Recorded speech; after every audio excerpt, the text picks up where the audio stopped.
अस्सलाम वालेकुम रहमतुल्लाहि व बरकातुहू। तमाम मेरे देखने वाले अहबाब, गुज़िश्ता वीडियो के अंदर हमने नसख़ के हवाले से मुख़्तसरन गुफ्तगू की थी। आज उसी मौजू को आगे बढ़ाते हुए हम मुख़्तसरन इस हवाले से गुफ्तगू करेंगे कि नसख़ जो है वो किस वक़्त जायज़ है और किन अहकाम के अंदर जायज़ है, किन अहकाम के अंदर जायज़ नहीं।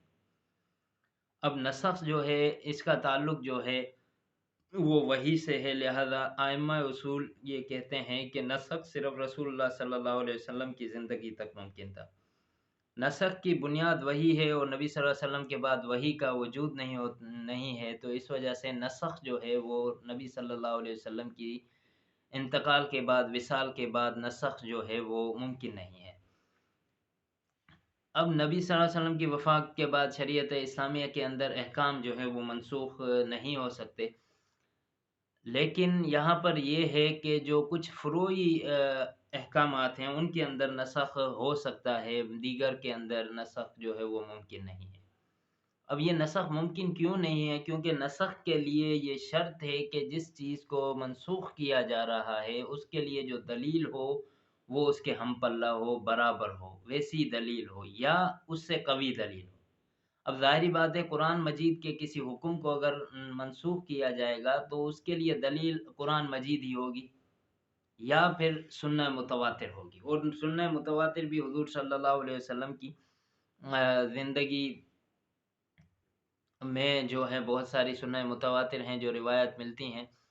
अब यहाँ पर हम इन चीज़ों को देखेंगे कि अक़ाइद, फ़राइज़, हराम वग़ैरह के जितने भी अहकामात हैं उसके अंदर नसख़ जो है वो मुमकिन नहीं है।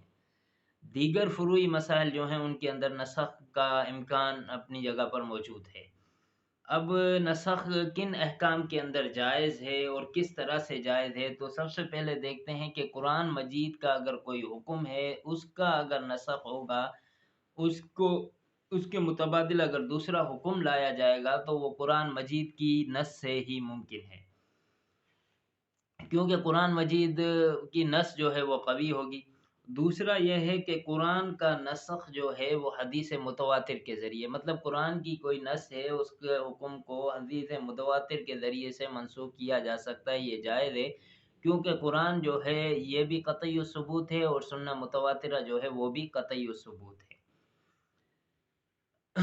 और तीसरे नंबर पे आता है कि ख़बर वाहिद का नसख़ जो है वो उस जैसी ख़बर वाहिद के ज़रिए से या उससे क़वी हदीस के ज़रिए से मुमकिन है, जायज़ है। ख़बर वाहिद है उसका अगर कि उस हुक्म को अगर नसख़ किया जाएगा तो उसके लिए ख़बर वाहिद होनी चाहिए या उससे भी अगर क़वी दलील होगी तो उसका नसख़ जो है वो मुमकिन होगा। अब ख़बर वाहिद के ज़रिए से कुरान मजीद या सुन्नह मुतवातिरा को मनसूख़ नहीं किया जा सकता, क्योंकि ख़बर वाहिद क़ुव्वत के अंदर सुन्नह मुतवातिर और कुरान की नस से जो है वो उनके ना बराबर है, उनसे कम है। इस वजह से ख़बर वाहिद के ज़रिए से कुरान और सुन्नत की जो हुक्म है उसका नसख़ नहीं किया जाएगा। इसी तरह से इजमा जो है उसके ज़रिए से भी कुरान और सुन्नत के किसी हुक्म को मनसूख़ नहीं किया जाएगा।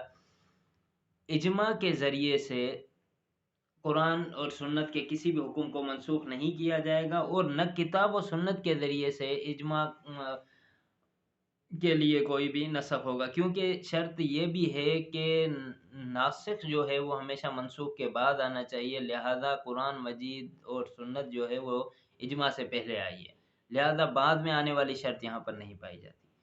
और इजमा से नसख़ भी जायज़ नहीं है। अइम्मा कहते हैं कि एक इजमा के ज़रिए से दूसरे इजमा को हम ख़त्म नहीं कर सकते, उस हुक्म को तब्दील नहीं कर सकते। क़ियास के ज़रिए से कुरान और सुन्नत का नसख़ मुमकिन नहीं है। हाँ, अलबत्ता अगर कोई फ़क़ीह, कोई इमाम जो है, वो एक मसले के अंदर क़ियास करे और फिर ख़ुद ही मुज्तहिद जो है, ख़ुद ही दूसरा उसके अंदर इज्तिहाद करे, क़ियास करे, तो वो दूसरा क़ियास जो है वो माना जाएगा और पहला जो क़ियास है, क़ियास से जो हुक्म इस्तिंबात किया गया है, वो मनसूख़ हो जाएगा। तो ये मुख़्तसरन हमने कल और आज की वीडियो के अंदर जो गुफ्तगू की है वो नसख़ के अहकामात, नसख़ किन चीज़ों में जायज़ है, किस तरीके से जायज़ है, इस हवाले से गुफ्तगू की है। अगली वीडियो में इंशाअल्लाह हम तारुज़ और तरजीह के हवाले से गुफ्तगू करेंगे।